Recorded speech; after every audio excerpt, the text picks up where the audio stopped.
Hi hello welcome to our channel Sravanthi Bolloju home vlogs. ఈరోజు వీడియోలో ఎంతో టేస్టీగా ఉండే దొండకాయ మసాలా కర్రీని ఎలా ప్రిపేర్ చేసుకోవాలో చూపించబోతున్నాను. దొండకాయతో కర్రీ ఫ్రైయే కాకుండా ఇలా మసాలా ఒకసారి ట్రై చేసి చూడండి, చాలా టేస్టీగా ఉంటుంది. మరి తయారీ విధానాన్ని చూసేద్దామా? దొండకాయ మసాలా కోసం ముందుగా 500 గ్రామ్స్ దొండకాయలను తీసుకొని ఇలా 4 వైపులా కట్స్ పెట్టుకోండి. స్టవ్ వెలిగించి ప్యాన్ను పెట్టుకొని అరకప్పు పల్లీలు, పావు కప్పు నువ్వులను వేసి లో ఫ్లేమ్లో లైట్ గోల్డెన్ కలర్ వచ్చేంత వరకు ఫ్రై చేయండి. పల్లీలు మంచి గోల్డెన్ కలర్ రాగానే బౌల్లోకి తీసుకోండి.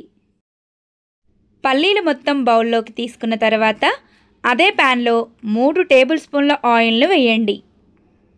ఆయిల్ హీట్ అయ్యాక 2 స్పూన్ల పోపు దినుసులు అంటే జీలకర్ర, ఆవాలు, మినప్పప్పు, శనగపప్పు, అలాగే 1 తుంపిన బగారా ఆకు, 3 కచ్చాపచ్చాగా దంచిన ఇలాచి, కొంచెం దాల్చిన చెక్క, 4 లవంగ, మీడియం సైజ్గా కట్ చేసిన 2 ఆనియన్స్ తరుగు, పొడవుగా కట్ చేసిన 4 పచ్చిమిర్చి తరుగు,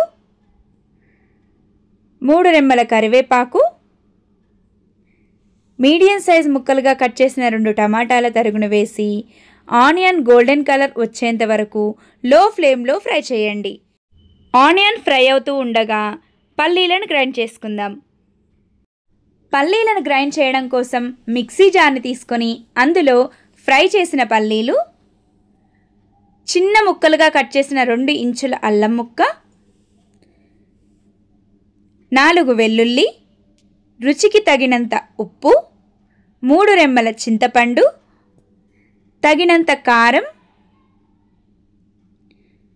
1 కప్పు వాటర్ని యాడ్ చేసి మూత పెట్టి మెత్తగా మిక్సీ పట్టండి.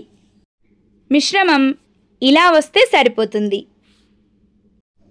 ఆనియన్ గోల్డెన్ కలర్ రాగానే 1/2 టీ స్పూన్ పసుపు, కట్ చేసి పెట్టిన దొండకాయ ముక్కలను వేసి పోపు కలిసేలా బాగా కలపండి.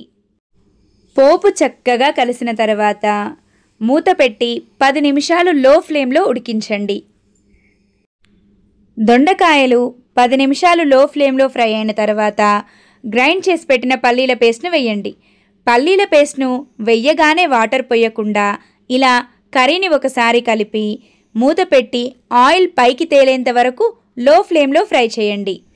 కర్రీపై ఆయిల్ తేలగానే మనం ఏ కప్పుతో అయితే పల్లీల మిశ్రమం వేసుకున్నామో అదే కప్పుతో 1 కప్పు వాటర్ని వేసి వాటర్ కలిసేలా కలిపి లో ఫ్లేమ్లో మూత పెట్టి ఆయిల్ పైకి తేలేంత వరకు ఉడికించండి. కర్రీపై ఆయిల్ తేలగానే 1 స్పూన్ గరం మసాలా, కొంచెం కొత్తిమీర తరుగును వేసి మసాలా కలిసేలా ఒకసారి బాగా కలిపి స్టవ్ ఆఫ్ చేసేయండి. అంతే, ఎంతో టేస్టీగా ఉండే దొండకాయ మసాలా కర్రీ రెడీ. ఇలా రెడీ అయిన కర్రీ రైస్లోకి కానీ చపాతీలోకి కానీ చాలా టేస్టీగా ఉంటుంది.